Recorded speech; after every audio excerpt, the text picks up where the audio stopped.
ada bukunya, saya coba aja gitu memberanikan diri gitu ya. Saya yakin bukunya udah ada, tapi mungkin tersimpan di Sekolah Tinggi Filsafat gitu ya, di Departemen Filsafat di mana gitu, tapi nggak tersedia buat umum. Jadi ya udahlah, saya modal nekat aja menulis. Dan saya sadar diri bahwa saya bukan akademisi filsafat ya, pendidikan saya juga bukan filsafat. Jadi saya lebih memposisikan buku saya ini seperti travel blog kali ya. Jadi ibaratnya kalau filsafat itu seperti sebuah negara gitu ya. Ini adalah catatan seorang pelancong gitu, dari perspektif mata seorang visitor gitu terhadap filsafat ini, terhadap negara ini gitu. Saya bukan ahli politik, sosial, ekonomi, budaya si negara ini gitu ya. Tapi ini adalah sebuah perjalanan dan laporan pandangan mata dari seseorang yang mempelajari stoicisme dan berusaha mempraktekannya.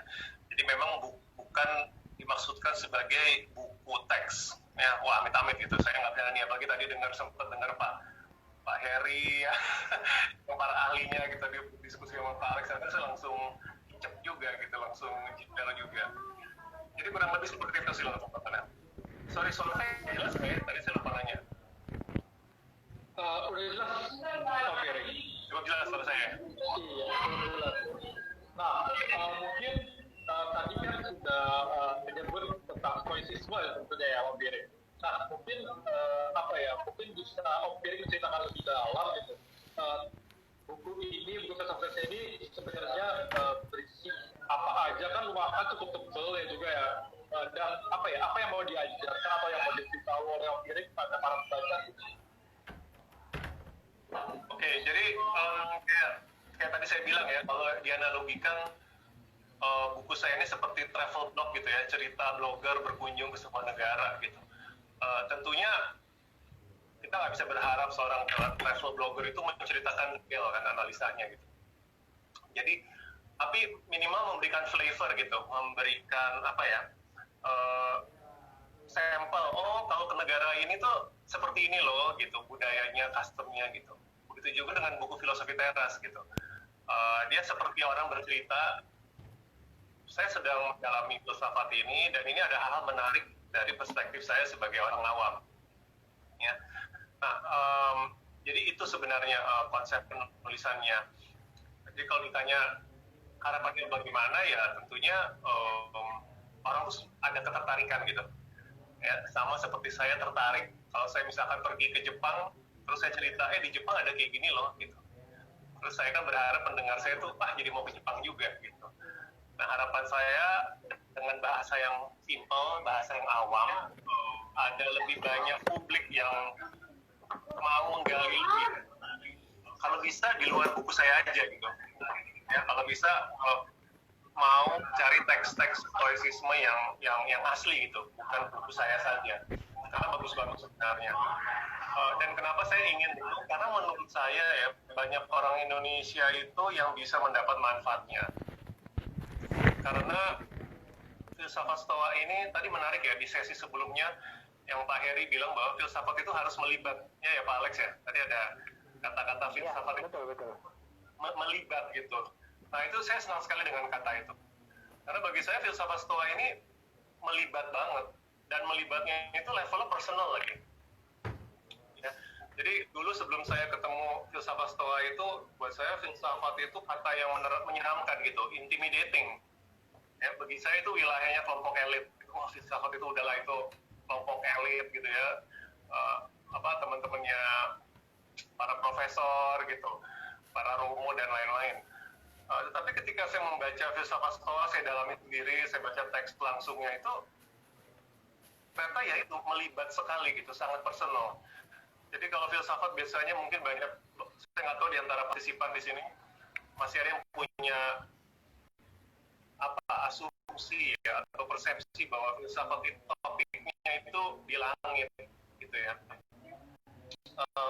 Nggak sepenuhnya salah gitu, karena seringkali kalau dalam filsafat topiknya itu makro gitu ya, keadilan sosial gitu ya, atau pertentangan kelas gitu. Jadi diksi, jargon, istilahnya aja tuh kadang-kadang tidak dekat dengan kita. Tapi filsafat Stoa itu kan beda ya. Kalau dipelajari itu masalah sehari-hari gitu. Ya. Kita baper, kita cemas, kita galau gitu ya. Bagaimana menyikapi pandemi. Atau bahkan sesederhana ini deh, sesederhana saya menjadi pembicara gitu. Tetap aja saya nervous gitu ya. Dan Snewen gara-gara mengikuti sesi sebelumnya. Harusnya saya nggak boleh ngikutin sesi sebelumnya, malah jadi stres. Tapi ini contoh aplikasi dari filsafat Stoa gitu. Saya mendebat diri saya, kenapa saya harus stres ya gitu, karena kata orang Stoa, kalau kamu stres mau jadi pembicara ini pasti opinimu sendiri gitu, nggak ada hubungannya sama sesi ini. Kamu punya persepsi opini tertentu tentang sesi ini yang bikin kamu jadi cemas, jadi kan langsung bisa dipraktekkan.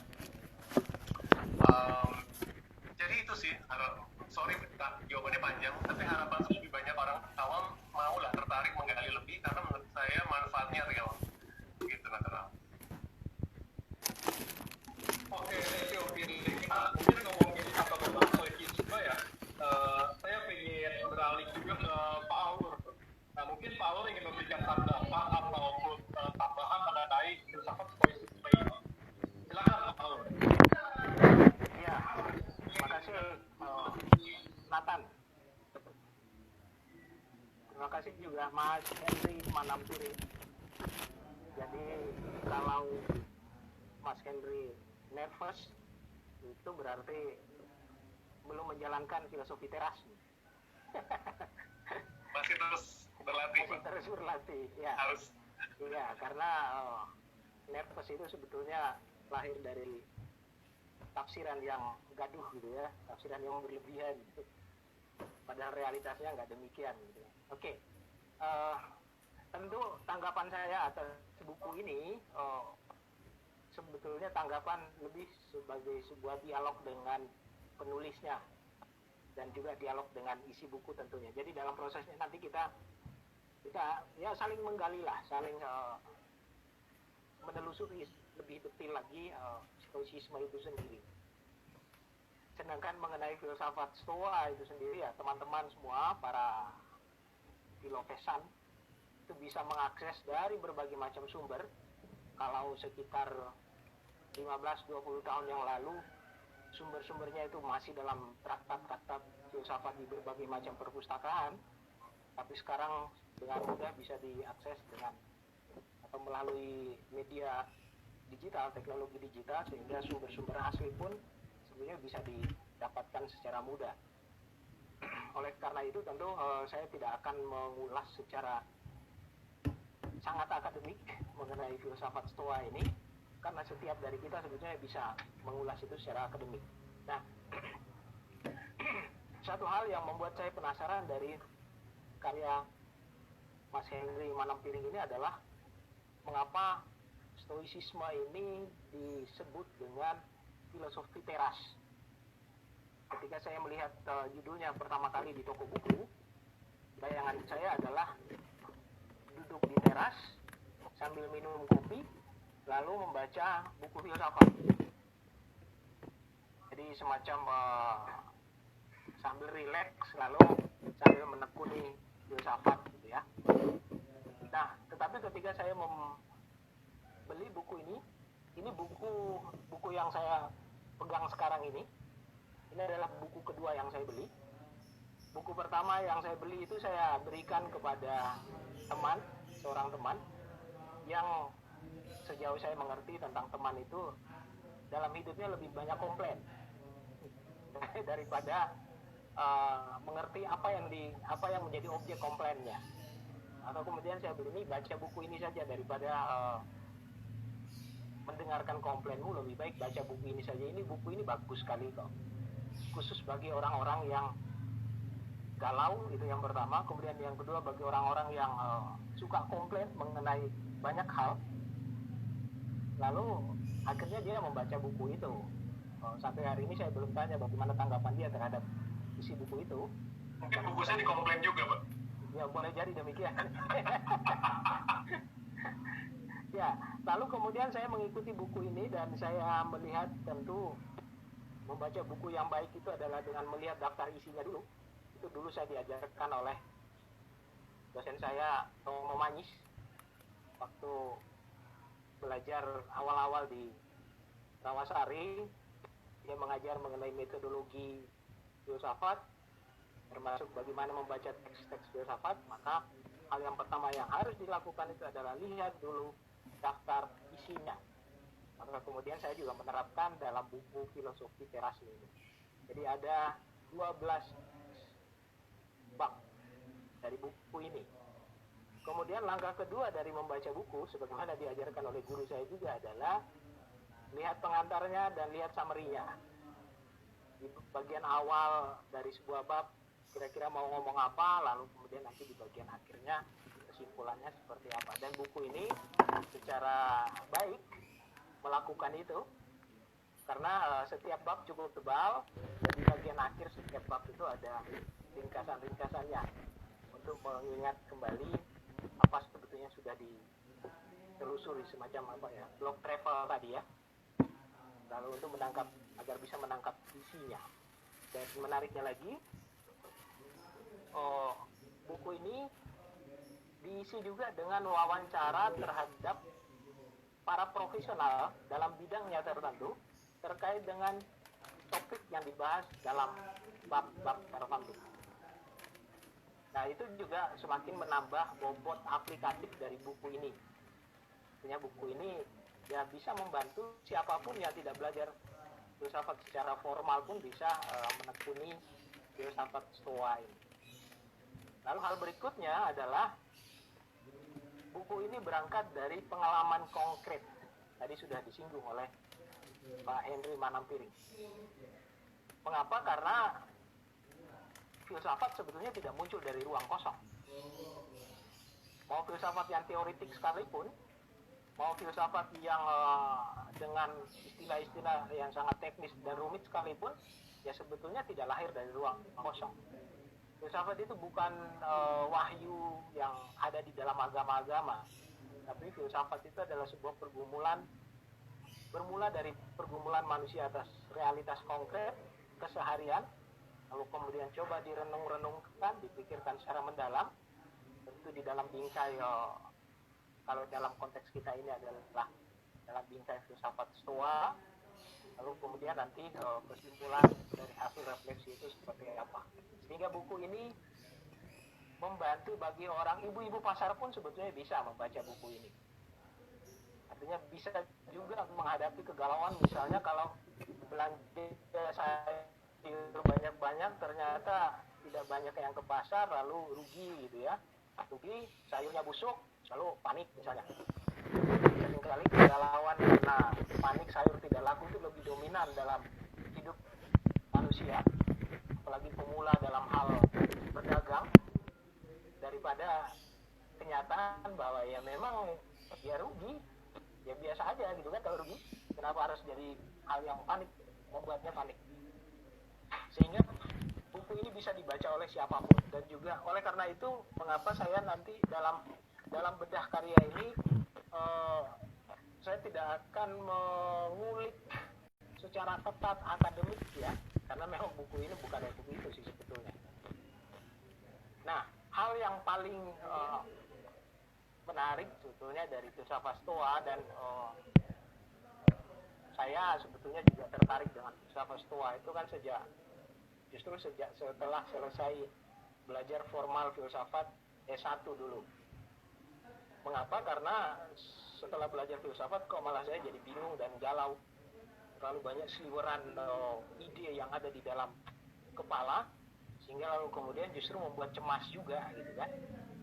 Nah, sambil mengambil jarak dari studi filsafat, ya iseng-iseng sih sebetulnya, iseng-iseng membaca teks-teks sekunder berbahasa Indonesia mengenai Stoa, lalu juga melihat sosok-sosok tertentu dari beberapa dosen saya yang meskipun mereka kuat dalam filsafat analitik, kuat dalam filsafat kontinental, tapi tampaknya sangat stoik gitu ya, kalem, tenang, tidak istilah sekarangnya itu atau istilah orang Jawa itu enggak gerusa-gerusuh gitu ya, menampilkan diri secara tenang dan tampaknya tidak ada masalah gitu. Meskipun ada masalah tetapi tidak membuat masalah itu lalu kemudian menjadi problem yang menyedot seluruh pikiran dan hatinya. Nah, tentu itu tidak terlepas dari gagasan pokok di dalam filsafat Stoa, yakni yang di dalam buku ini dibahas pada bagian yang ke-3 sebetulnya. Hidup selaras dengan alam. Jadi poin dasar dari filsafat Stoa yang diulas oleh Mas Henry Manampiring ini sudah ada pada di bab 3 yang hidup selaras dengan alam. Apa maksudnya hidup selaras dengan alam? Ya pakailah akal budimu. Hidup selaras dengan alam tentu tidak sesederhana kita hidup bersama dengan alam ya. Tetapi lebih mendasar dari itu, para filsuf dari aliran Stoa ini atau dari aliran Stoicisme ini ingin menekankan bahwa pakailah akal budimu di dalam hidupmu sehari-hari. Mengapa demikian? Ya karena kodrat manusia adalah punya akal budi. Jadi bisa kita bayangkan kalau misalnya terhadap alam non manusia, kalau kita tidak menggunakan akal budi dalam berhubungan dengan alam, ya nanti bahayanya justru akan menimpa manusia itu sendiri. Saya sampai di situ dulu sebelum kita masuk ke poin-poin lain yang lebih mendalam. Silakan Nathan. Oke, baik, terima kasih buat Pak Aur. Nah, mungkin dari Om Piring sendiri ada nggak sih tanggapan dari tanggapannya Pak Aur ini, Om Piring? Ya, kita tadi menarik juga ya Pak Aur yang tadi bilang sesudah belajar filsafat malah banyak galaunya Iya betul. dan kembali ke kembali lagi lah gitu ke teks asli atau ajaran Stoa asli. Iya, saya rasa itu juga yang saya rasakan gitu ya. Mungkin bedanya kalau saya galau atau baper tuh karena hidup Pak Aur gitu, bukan karena kuliah filsafat kalau saya. Ya, iya bahkan di buku saya bilang ya, saya bahkan sempat mengalami depresi klinis. Gitu. Jadi dokter saya menderita oleh psikiater, saya menderita depresi klinis. Bagaimana filsafat ini bisa kita membantu? Jadi itu benar banget gitu ya, dan sifatnya tuh aplikatif gitu. Kemudian yang tadi menarik di buku itu adalah tentang fundamental selaras dengan alam, ya, itu dan bagaimana hubungannya dengan akal budi. Dan kelihatannya itu basic ya, maksudnya kayaknya kita dari kecil dari SD itu selalu dibilang, oh iya bedanya manusia dengan binatang itu adalah kita diberikan akal budi gitu ya, reason, mungkin dalam teks asli disebut logos ya, yang diterjemahkan menjadi reason. Kelihatan kan itu sesuatu yang kita kayak udah take it for granted aja gitu. Ya dari dulu guru ngajarin kita begitu, kita makhluk superior dan lain-lain. Cuman yang menarik itu ternyata ya itu kita we take it for granted. Jadi seolah iya saya punya akal budi, saya happy sebagai manusia. Kalau saya merasa tertampar pada saat membaca teks asli dari Stoa itu adalah saya punya, tapi apakah saya pakai gitu? Memiliki reason, memiliki nalar itu tidak otomatis artinya dipergunakan atau dimanfaatkan. Dan saya pikir itu yang apa ya? Kalau kita membaca tulisan Epictetus gitu ya, tulisan Seneca itu bagus sekali, teguran Marcus Aurelius terhadap dirinya sendiri itu adalah suatu kritik gitu. Iya, kamu punya akal budi, tapi dipakai nggak dalam setiap momen. Dan yang tadi Pak Aur bilang ya, selaras dengan alam itu sebenarnya adalah juga pengakuan, penerimaan bahwa lebih banyak dalam hidup ini yang tidak di bawah kendali kita, gitu. Ya, kadang-kadang saya merasa apakah ada kehendak ilahi atau kehendak semesta gitu ya, kalau buku saya ini saya tulis hampir sebelum pandemi gitu. Ya ini kan Filosofi Teras ini keluar 2019. Tapi ya. Ngomong-ngomong kenapa istilah teras ya? Oh sorry, saya nggak tahu kalau ada pertanyaan. Oke, saya side track dulu begitu, saya jawab dulu. Itu ada etimologinya sebenarnya kan Pak Aur. Jadi selain tadi maknanya, oke, saya ceritakan dulu sejarahnya. Jadi waktu saya dan penerbit berdiskusi, ini mau dikasih judul apa buku ini? Jadi saya mikir juga mau dikasih judul apa ya gitu. Kalau saya kasih judul filsafat stoa, nah ini secara marketing kayaknya nggak laku nih, karena istilahnya asing gitu. Saya kerja di periklanan Power, jadi setengah otak saya tuh udah mikir promosi dan marketing gitu kan, menjual produk tuh bagaimana gitu. Kalau saya bilang filsafat stoa, aduh ini nggak akan mungkin nggak dilirik orang karena istilahnya asing. Nah, tapi saya pikir jawaban itu disediakan oleh filsafat itu sendiri gitu, karena dibaca sejarahnya kata stoik atau stoa itu kan dari kata Yunani stoa poikile, teras berpilar. Ya, teras berpilar karena pada mulanya pada saat filsafat ini masih di Yunani, baru berkembang di Yunani, di Athena, itu guru-gurunya ini Zeno, saya pakai kaos sesuai pendirinya. Pendirinya Zeno itu konon senang berkumpul itu di alun-alun di agora kota Athena itu di sebuah teras berpilar gitu. Ya kan? Dan saya pikir itu menarik gitu karena menunjukkan bahwa filsafat ini inklusif gitu. Dia kan tidak seperti Plato yang bikin akademi ya, atau Aristoteles. Iya, atau Epicurus yang bikin taman di luar kota. Dia di tengah kota, dia di tengah alun-alun, dan teras itu kan ruang terbuka. Jadi saya pikir ada semangat mengundang gitu keterbukaan. Yuk, siapa yang mau dengerin filsafat ini silakan gitu. Kamu nggak perlu melakukan perjalanan jauh, di tempat umum kita berdiskusi. Dan pada saat itu saya pikir kata teras saja yang saya pakai karena dia sesuai, dia terjemahan dari Stoa ya, dan juga lebih mudah dimengerti.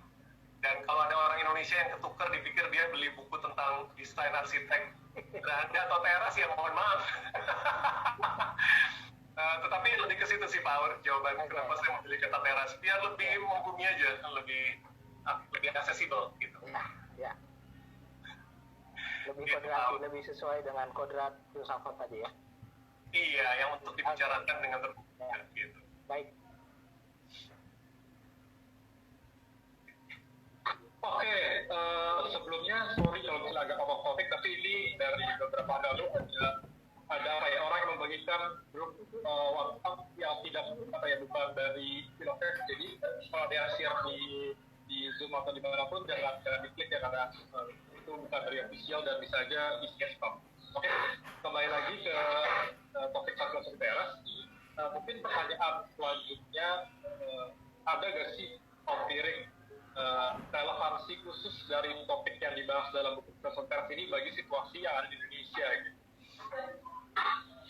Pertanyaan bagus, dan saya pikir relevansinya itu levelnya tuh bukan hanya Indonesia ya. Kalau saya dari perspektif saya, bahkan relevansinya itu menurut saya global. Kenapa saya mengeluarkan statement seperti ini? Karena memang 5 sampai 10 tahun terakhir itu stoicisme itu populernya naik lagi gitu, dan itu bukan hanya di Indonesia ya. Dan bahkan alasan saya bisa mempelajari stoicisme tuh karena di toko buku saya bertemu buku bahasa Inggris teks sekunder yang membahas tentang filsafat ini gitu, sebagai akibat mulai populernya stoicisme ini di belahan dunia barat. Dan berarti ada relevansi yang menembus batas negara menurut saya. Dan lagi-lagi itu membuktikan universalitas dari filsafat ini. Kalau ditanya spesifik Indonesia, yang saya senang tuh karena saya rasa filsafat Stoa ini membawa antitesis kali ya terhadap semangat zaman yang sedang ada. Yang pertama adalah kita ini hidup di era yang sangat didrive oleh emosi menurut saya. Ya. Jadi nggak tahu kenapa itu menjadi emosional itu malah di reward, ya kan? Kita dibuat reaktif gitu terhadap berita, terhadap media sosial. Media sosial itu bagus ya, sebagai alat dia netral menurut saya. Tapi kemudian bagaimana menggunakannya, bagaimana dia menjadi pelampiasan emosi, ya itu menjadi sesuatu yang menurut saya jadinya semangat zaman ini, ya kan? Dan lebih sedihnya lagi, algoritma yang dipakai itu semakin memanas-manasi emosi, ya kan? Berita itu menjadi diklik, menciptakan pendapatan bagi pengiklan itu kalau headline-nya itu bikin marah gitu, atau bikin panik atau bikin takut. Jadi inilah kondisi umat manusia gitu yang lucu ya, dimana di satu sisi teknologi itu kan adalah buah rasional, ya nggak? Gitu, teknologi itu adalah science, kemajuan teknologi itu didukung oleh science dan rasio, tapi di saat yang sama aplikasinya itu kemudian menunggangi emosi kita. Tadi di sesi sebelumnya menarik, ada feminis Marxis ya yang mengkritik tentang konsumerisme. Aduh, saya tersindir lagi sebagai orang iklan, sebagai pembuat iklan supaya orang mau beli barang. Tapi tragisnya ya, kembali ke topik algoritma itu, emosi kita itu dijadiin duit gitu. Ya kan, kalau kita baca berita tentang apapun tuh statement pejabat yang sifatnya clickbait, kita kesel, kita share, kita maki-maki gitu. Itu ironisnya tuh sebenarnya menjadi duit. Ya, makanya orang mengejar-ngejar traffic gitu, dan itu dengan cara memanipulasi emosi kita. Nah, Stoa itu menarik karena dia antitesis ke situ gitu. Dia memperingatkan kita untuk bukannya tidak boleh punya emosi, tetapi kedepankan kamu punya akal budi gitu ya. Pisahkan antara apa yang objektif dengan value judgment ya. Kita diperingatkan hati-hati dengan melihat sesuatu karena kita keburu mengenakan opinion atau judgment dan tidak melihat sesuatu secara objektif yang itu bikin jadi emosi. Ya, itu kan antitesis gitu.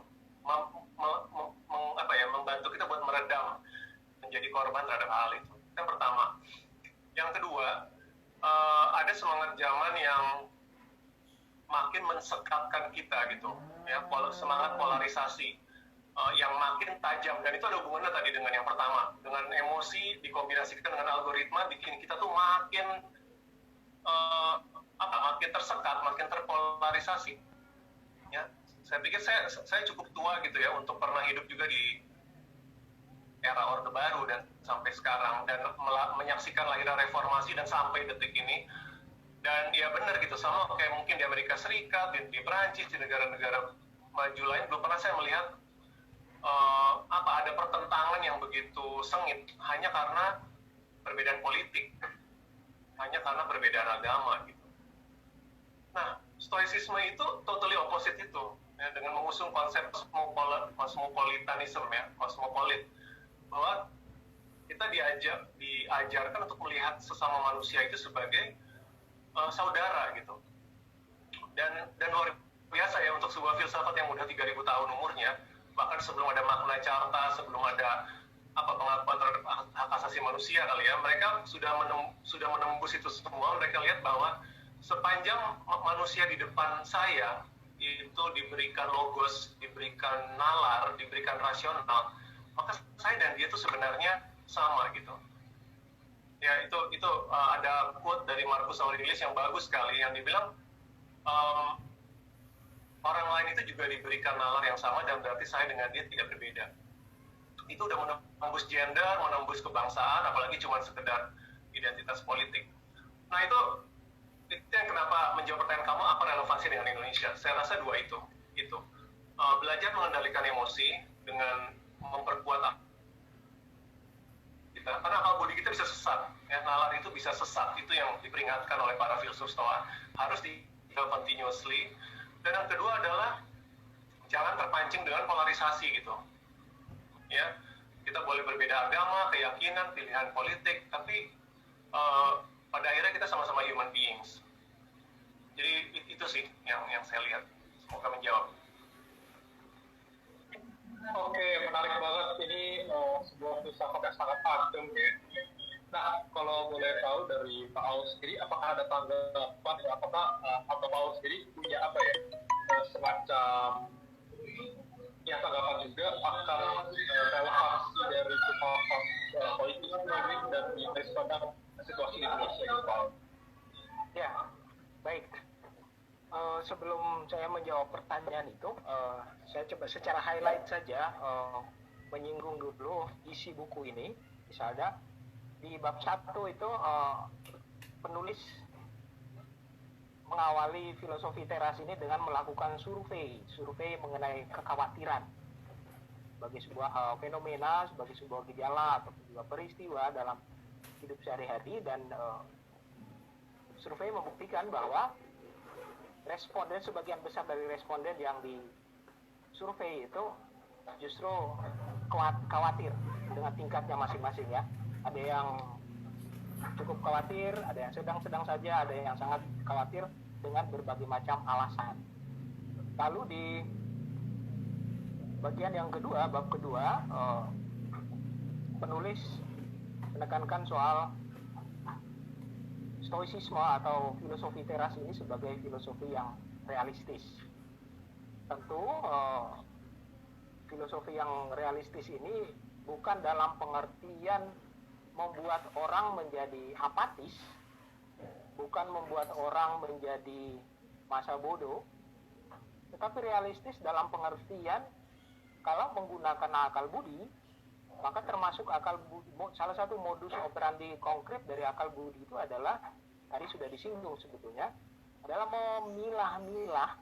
Kalau kita tarik ke filsafat modern, sebetulnya di sana Descartes juga mengatakan bahwa berpikir secara distinktif dan clear, maka filosofi teras atau stoicisme sebetulnya jauh-jauh sebelum Descartes itu juga sudah mengatakan bahwa penggunaan akal budi sebagaimana yang tadi saya katakan itu adalah salah satunya adalah juga memilah-milah mana yang ada di bawah kendali kita dan mana yang sebetulnya bukan menjadi kendali kita. Nah, kekhawatiran yang disurvei tadi itu menunjukkan bahwa ternyata para responden itu lebih banyak hidup berdasarkan apa yang bukan dikendalikannya atau bukan berdasarkan akal budinya. Itu yang pertama. Kemudian yang kedua, pada bagian berikutnya adalah salah satu modus operandi dari akal budi yang ditekankan oleh Stoa itu adalah perhatikan misalnya pada bab 5 ya, mengendalikan interpretasi dan persepsi.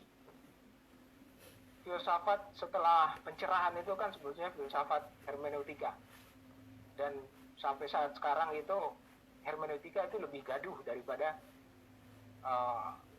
apa yang ditafsirkan. Jadi tafsiran itu sendiri lebih ramai daripada objek yang ditafsirkan. Padahal objek yang ditafsirkan ya biasa-biasa aja sih sebetulnya. Atau realitas konkretnya itu ya biasa-biasa aja.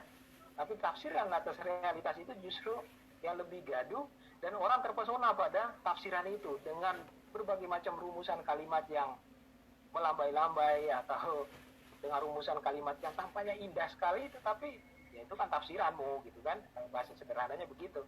Ya kenyataannya kan sebetulnya biasa-biasa aja. Jadi kalau kita mau menggunakan pendekatan saintifik, faktanya ya memang biasa-biasa aja, tapi penilaiannya kan menjadi lebih heboh daripada faktanya. Nah, celakanya banyak orang hidup berdasarkan interpretasi. Oleh karena itu, di dalam buku ini secara sederhana Manampiring menekankan bahwa salah satu modus operandi dari akal budi itu adalah kendalikan interpretasi, kendalikan persepsi.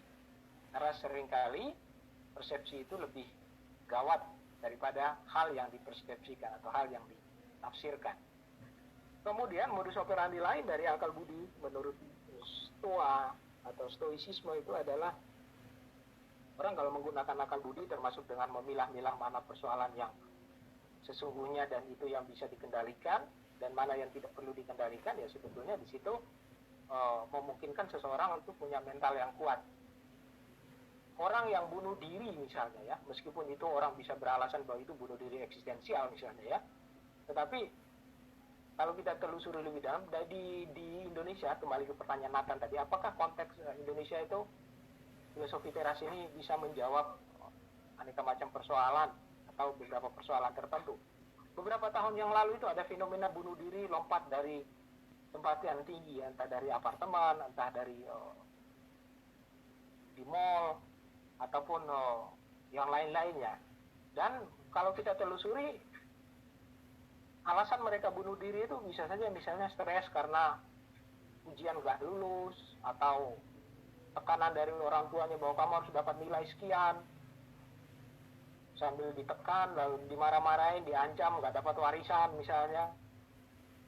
Nah, realitas seperti itu dan fenomena bunuh diri seperti itu juga sebetulnya menunjukkan bahwa orang hidup berdasarkan kendali orang lain, bukan berdasarkan apa yang dipikirkan secara baik. Dalam hidup kita sehari-hari, saya sepakat dengan Mas Henry Manampiring tadi mengatakan bahwa orang marketing misalnya, orang marketing itu kan mengelola emosi ya, mengelola hasrat untuk konsumsi atau hasrat untuk memiliki sesuatu. Bahkan apa yang kita butuhkan itu sebetulnya hasil dari permainan iklan gitu. Ya sebetulnya nggak butuh, tapi karena dikondisikan sedemikian rupa oleh dunia periklanan dan memang kodrat dunia periklanannya begitu, maka orang kemudian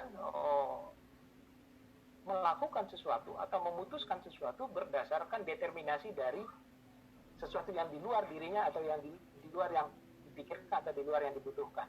Maka filosofi teras ini sebetulnya juga membantu kita untuk memilah-milah mana yang sungguh-sungguh, kalau dalam konteks kebutuhan, mana yang sungguh-sungguh saya butuhkan dan mana yang sebetulnya bukan kebutuhan gitu, atau semacam kebutuhan semu ya, yang memang tidak perlu gitu loh. Apakah berbicara di Philofest ini kemudian membuat saya harus belajar mati-matian, menguasai filsafat secara sistematik? Ya oke, di satu sisi ya bisa saja seperti itu, tetapi kita bisa lihat konteksnya seperti apa, sehingga apa yang mau kita lakukan pun juga jangan sampai merupakan wujud konkret dari hidup berdasarkan kendali pihak lain atau orang di luar diri kita. Termasuk juga pada bab-bab yang lain di dalam sini, misalnya dalam buku ini misalnya bagaimana menghadapi kesusahan dan musibah, kemudian bagaimana menjadi orang tua. Nah, menjadi orang tua ini penting nih. Belajar dari pengalaman saya juga, Mas Henry, dan juga tentu berkaitan dengan orang-orang yang menjadi teman belajar saya selama saya menjalankan profesi saya dapati bahwa banyak orang itu atau banyak anak itu hidup di bawah dominasi orang tua yang sangat kuat, sehingga pada akhirnya anak itu lalu tidak mengekspresikan dirinya sebagaimana yang ia hayati atau ia pikirkan. Bahkan memilih jurusan kuliah pun juga berdasarkan kehendak orang tua misalnya. Padahal ya kalau yang menjalani itu anak, ya biarkan saja. Kita bisa menggunakan psikologi misalnya. Oke, kita pastikan atau paling tidak bisa kita baca kira-kira bakat dan kemampuanmu ada di mana. Kalau bakat dan kemampuannya ada di musik, ya sudah, kamu jalani aja musik itu. Meskipun orang tuanya adalah ahli manajemen atau ahli politik atau yang lain-lain gitu kan.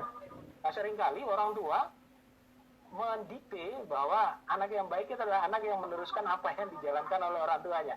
Ya enggak juga gitu loh. Itu yang seringkali membuat orang tidak bahagia. Menjalankan sesuatu yang sebetulnya bukan menjadi kalau dibilang kodrat mungkin juga tidak, tapi menjalankan sesuatu yang bukan itu sebetulnya bukan diri dia gitu loh. Nah, filosofi teras itu juga membantu orang tua untuk sedikit bukan sedikit tetapi membantu orang tua supaya sabar, jangan cepat-cepat menyuruh anak untuk yang begini. Doronglah anak supaya menjadi dirinya sendiri, tentu dalam arti bukan berarti menjadi egois, tetapi mendorong anak untuk mengenali dirinya, mengenali kemampuan-kemampuan dasarnya, mengenali kemungkinan-kemungkinan yang bisa dikembangkan, lalu dorong dia untuk mengembangkan sebagaimana potensi dasar yang ada dalam dirinya. Nah, itu hal yang menarik juga yang saya tangkap dari buku Filosofi Teras ini. Saya kembali ke Nathan. Oke, terima kasih Pak Aul. Ini mungkin kalau di zaman beberapa ratus atau ribu tahun saja ini kayak autentisitas dan eksistensialisme gitu ya Pak Aul. Oke, nah mungkin ini banyak banget pertanyaan masuk, tapi sebelum kita menjawab pertanyaan ini, dan mungkin ada satu atau dua pertanyaan terakhir dari aku. Yang pertama tuh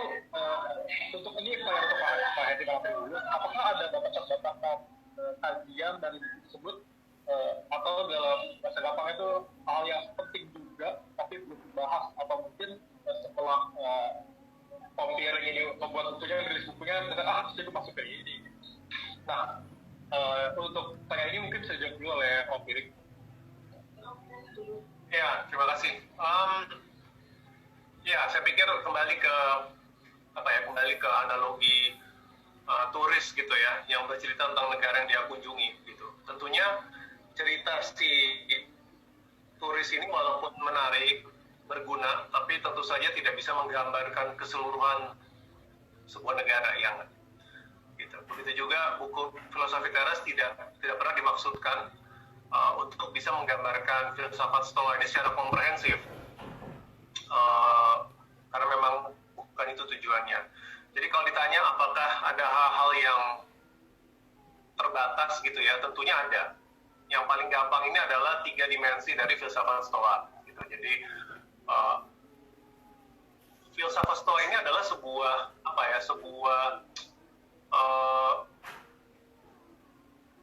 filsafat yang cukup komplit gitu, karena dia membahas 3 pilar utama. Ada fisik ya, fisik itu pada dasarnya ilmu alamnya gitu ya, ada logik ya, tentunya logika berpikir, silogisme, bagaimana menarik kesimpulan dan lain-lain. Baru pilar ketiga itu ethics gitu. Ethics ini adalah aspek prakteknya gitu, bagaimana cara kita hidup dengan baik ya. Jadi bentuknya itu seperti segitiga, dan ini sebenarnya menunjukkan betapa luar biasanya gitu stoicisme itu, karena harusnya 3 ini tidak dilepaskan gitu. Jadi bagaimana mereka memahami alam semesta, bagaimana mereka menggunakan logika untuk memahami fenomena yang ada di alam dan hidup manusia, dan kemudian bagaimana cara kita hidup yang baik. Ini berkaitan gitu, dan ini luar biasa. Jadi ibaratnya kalau mereka bilang berbuat baiklah atau berbuat jujurlah misalkan ya, itu ada basis logikanya ya, bisa didebat secara logika bahwa berkata jujur itu baik, dan ada hubungannya juga dengan pemahaman mereka tentang semesta gitu, bahwa yang terbaik dari apa yang kita lihat dari alam itu adalah untuk menjadi jujur, misalkan tidak menjadi bohong. Jadi luar biasa holistik. Nah, buku Filosofi Teras ini tidak menyentuh aspek fisik maupun logik tentunya, karena nggak mungkin. Dan itu menurut saya juga kan ranah saya gitu, itu harus profesor filsafat gitu seperti Romo Setio mungkin, atau Pak Aur gitu ya, yang bisa sampai ke tataran sana. Dan juga untuk membaca publik itu bagi saya yang penting itu aspek prakteknya dulu. Ngomong-ngomong tentang kata self-improvement, konsep self-improvement, ya filsafat Stoa itu menurut saya salah satu self-improvement paling awal gitu. Ya, mereka menyebutnya filsafat, filosofi, cinta, kebijaksanaan. Tapi sebenarnya ajarannya itu self-improvement. Jadi saya nggak menyentuh 2 aspek lain, dan buat orang-orang yang senang banget mendalami, itu saya undang untuk untuk mengejar sendiri, karena menarik, walaupun sulit ya. Logika itu saya pernah mencoba membaca teks sekunder menganalisa tentang logika dari orang Stoa. Aduh, itu kayak rumus matematik, saya nggak bohong. Itu kayak kayak matematika SMA ada rumusnya gitu. Luar biasa gitu ya, untuk betapa advance-nya gitu pemikiran mereka tentang logika itu ada rumusnya gitu. Saya nyerah gitu. Nah, soal fisik itu memang bisa jadi outdated ya, namanya juga ilmu fisika, astronomi mereka 3000 tahun yang lalu nggak bisa mengalahkan fisika, astrofisika, pemahaman semesta seperti dunia sekarang. Jadi itu mungkin agak usang untuk itunya, tapi tetap aja menarik untuk dipelajari. Kayak misalkan belief mereka tentang nasib alam semesta, ini menarik. Pemahaman orang Stoa itu menarik. Apa nasib alam semesta gitu? Kalau kita kan orang beragama diajarkan nanti ada hari kiamat gitu ya, ada penghakiman, ada yang dikirim ke surga, ada yang dikirim ke neraka gitu ya, untuk beberapa agama gitu. Orang Stoa itu beda. Jadi orang Stoa itu percaya bahwa semesta ini ada akhirnya, itu dia akan dimakan oleh api, namanya conflagration namanya. Tapi ini yang menarik, ketika ketika semesta itu dimusnahkan, semesta ini akan di-rebuild gitu. Jadi semesta itu berulang menurut mereka. Ada awal, ada akhir, ditemukan oleh api, tetapi kemudian dia akan dilahirkan kembali. Gitu. Karena mereka percaya semesta itu ada logos, ada intelijensi yang mengatur ini semua. Nah, kalau kita mau mendengar ini 50 atau mungkin 100 tahun yang lalu, mungkin kita anggap ini absurd. Ya kan? Ini halusinasi orang Yunani kuno gitu yang nggak punya teknologi. Tapi yang menarik, kalau teman-teman baca punya ketertarikan dalam bidang astrofisika, sekarang itu ada salah satu penjelasan alternatif bahwa mungkin semesta seperti itu. Bahwa semesta itu habis Big Bang, gitu ya, dia ekspansi, kemudian dia kehabisan tenaga ekspansinya, dia akan kembali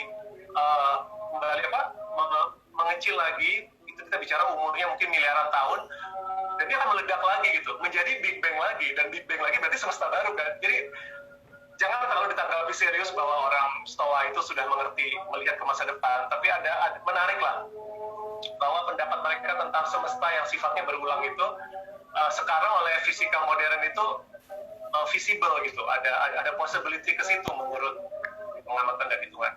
Jadi kurang lebih itu aja yang pertanyaan kamu, Nathanael. Tentunya buku Filosofi Teras hanya membahas faktor ethics dari filsafat Stoa, tapi ada pilar fisik dan logik yang tidak disentuh. Kemudian ada ajaran-ajaran sulit yang tidak saya masukkan di dalam Filosofi Teras, dan saya pikir itu perlu sesi lain dengan Pak Aur, mungkin dan Pak Heri ya, tentang determinisme.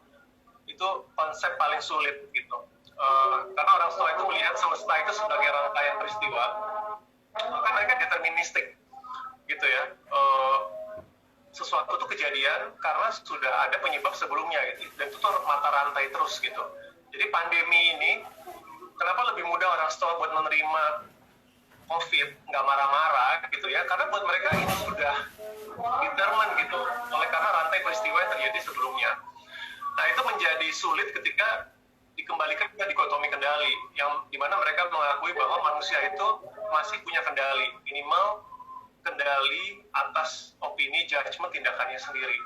Nah, ini dianggap bagaimana kalau determinisme, tetapi manusia masih punya certain control, ya kan? Gitu. Maka keluarlah istilah kompatibilisme gitu, di mana katanya orang Stoa itu mampu mengkompatibelkan antara determinisme dengan freedom of will and choice. Nah, itu konsep yang sulit, yang saya aja belum tuntas, dan Pak Aur mungkin bisa menjelaskan. Tapi saya pikir itu tidak relevan untuk sebuah buku konsumsi awam seperti Filosofi Teras. Itu jadi Nathanael. Beberapa batasan dan topik yang saya tidak masuk.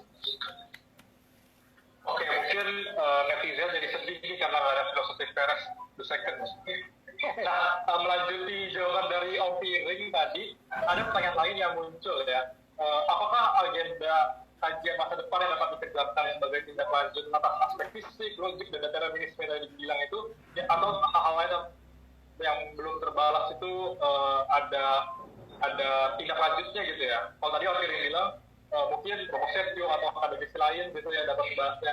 Nah, kalau dari Pak Aul sendiri, apakah ada tanggapan atau Pak Aul sendiri yang ingin membuat buku tentang aspek fisik, logik, dan determinisme dari stoikisme ini, Pak Aul? Ya, sampai hari ini belum ada niat untuk itu. Belum ada niat untuk maksudnya untuk menulis ataupun juga meneliti aspek-aspek yang belum belum terungkap di dalam buku Filosofi Teras ini ya. Karena alasannya sederhana sebetulnya. Alasannya adalah bahwa saya menghadapi atau melakukan hal-hal konkret tertentu yang memang itu menjadi prioritas yang harus saya lakukan saat ini. Itu menurutku ya realistis yang harus saya lakukan sekarang ya saya sekarang. Nah, kalau suatu saat akan dilakukan ya baik juga, mudah-mudahan. Tetapi untuk dalam waktu dekat ini tidak. Nah, kembali ke buku ini, sebagaimana tadi yang juga sudah disampaikan oleh Mas Henry Manampiring, bahwa buku ini sebetulnya lebih banyak memberikan kontribusi bagi pembaca untuk mengelola emosinya, supaya tidak hanyut di dalam permainan emosi ya. Apalagi saya sepakat tadi dengan Piring, bahwa situasi hidup kita hari ini yang diaduk-aduk itu adalah emosi kita sebetulnya. Alih-alih bersikap rasional, ya sebetulnya itu adalah rasionalisasi atas emosi sebetulnya. Jadi bukan kerja dari rasio atau akal budi itu sendiri. Saya beri satu contoh konkret misalnya. Orang bisa saja berargumentasi mengenai hal yang dibutuhkan, dan yang dibutuhkan itu karena dia dapatkan di iklan misalnya. Kita tiap hari kan dikondisikan oleh iklan. Sampai pada ruang-ruang privat kita pun juga periklanan itu masuk. Ya memang itu seperti yang saya katakan tadi, yaitu memang kodrat dari dunia periklanan ya seperti itu. Tetapi apakah kemudian kita lalu memberi argumentasi atas kebutuhan kita berdasarkan iklan itu, atau berdasarkan apa yang memang senyatanya ya kita butuhkan? Kalaupun bahwa kita tahu dan memutuskan untuk membeli sebuah barang itu dari iklan, tapi keputusan untuk membeli itu kan sebetulnya bukan karena iklan itu yang membentuk, tetapi stoicisme justru menekankan bahwa itu adalah pilihanmu atas kondisi konkretmu yang harus kamu penuhi atau harus kamu jalankan. Dan seringkali juga pilihan-pilihan itu bisa saja lalu berbeda dengan kehendak umum, lain dari yang lain, tapi orang lalu kemudian bahagia dengan pilihan itu. Nah, kemudian ada beberapa pertanyaan tadi saya bisa langsung ke beberapa pertanyaan di sini ya, Nathan ya. Ya, boleh Bu Aur, tapi ini sudah ada pertanyaan lagi ya. Oke. Ya, saya kenakan dulu. Saya kembali ke Nathan dulu. Silakan. Oke, ini berarti ada panggilan untuk para akademisi yang mau melanjuti kajian mahasiswa ya. Nah, sekarang kita akan menjawab pertanyaan dari netizen. Silakan untuk Piring dan Paur terus menanggapi langsung gitu biar kita waktu tinggal 50 menit lagi. Pertanyaan pertama ini datang dari Abang Yogi Pranowo. Beliau bertanya, apa arti katekon dari pembacaan saudara selama ini? Boleh untuk Piring dan Paur untuk menanggapi pertanyaan ini. Bisa diulang pertanyaannya yang mana ya, Prof? Sorry, ini pertanyaan datangnya dari dia PC, persoalan itu ya di YouTube. Misalnya apa arti katekon dalam pembacaan saudara selama ini? Arti katekon? Ya, betul. Ini teknis sekali. Ini kan artinya sesuatu yang baik dilakukan ya Pak Aur ya kalau nggak salah ya? Ya, kurang lebih seperti itu. Katekon itu ya hal yang normatif yang seharusnya dilakukan gitu. Tapi saya nggak tahu arah pertanyaannya apa gitu. Itu Yogi yang nanya ya? Mungkin Iya Pak Aur. Ya, maaf.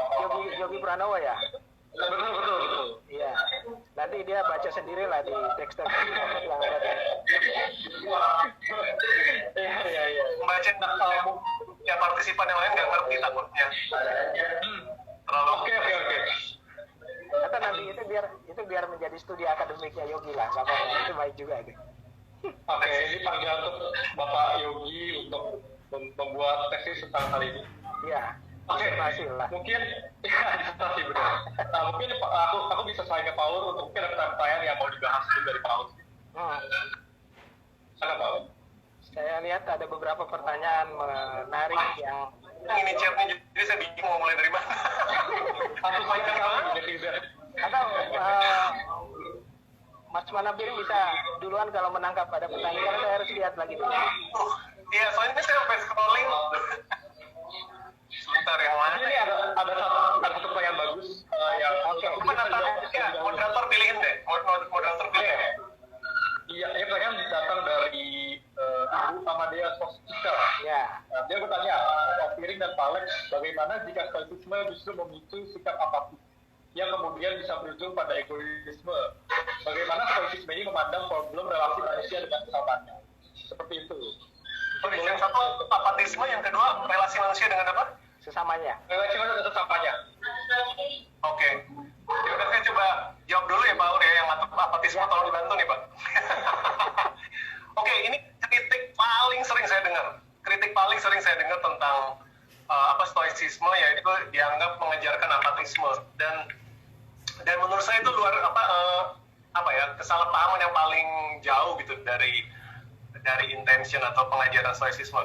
Jadi biasanya karena stoicisme mengajarkan dikotomi kendali gitu ya, bahwa ada hal yang nggak bisa, ada hal yang di luar kendali kita, maka terus selalu identik, ya udah ngapain saya mencoba mengubah korupsi gitu kan, itu di luar kendali saya gitu, ngapain saya protes tentang pelanggaran HAM atau tentang kerusakan lingkungan gitu, buat apa gitu, karena itu hal di luar kendali.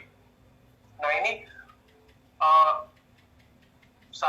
sangat berbeda sekali gitu dengan baik itu yang dituliskan dalam teks gitu ya, teks asli apa yang diajarkan maupun dari teladan hidup orang-orang Stoa gitu.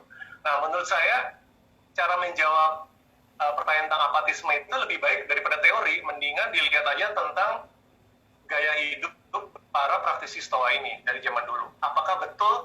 Karena begini, kalau betul ajaran ini adalah ajaran apatisme, tentunya hidup mereka juga apatis, betul?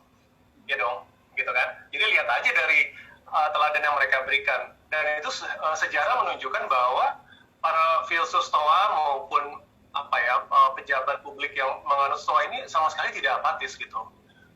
Bahkan nasib mereka itu banyak yang mati di tangan penguasa gitu karena dianggap berbahaya. Ya kan? Jadi mereka melakukan protes gitu ya. Seneca itu tersangkut gitu dengan insiden pemberontakan kaum Stoa gitu terhadap Kaisar Nero gitu. Ya, Kaisar Nero itu mau membantai gitu para filsuf Stoa gitu. Kemudian kita tahu ada tokoh seperti Cicero, Cato ya, seperti Cato itu yang berani memprotes Julius Caesar gitu, yang dianggap sebagai otoriter gitu, rezim yang bengis. Jadi dari pola hidupnya saja mereka tidak mengajarkan apatisme, mereka berusaha mengubah situasi gitu. Nah kalau gitu bagaimana dong cara menyikapi dikotomi kendali? Dikotomi kendali itu tidak mengajarkan kita untuk pasrah menerima keadaan. Dikotomi kendali itu hanya mengingatkan kita bahwa dalam setiap perjuangan kita ya, yang tentunya harus memperjuangkan kebajikan, ada empat virtu apa itu keutamaan Yunani kuno yang dijadikan itu harus diperjuangkan, tapi menyadari bahwa outcome-nya itu tidak sepenuhnya di bawah kendali kita gitu.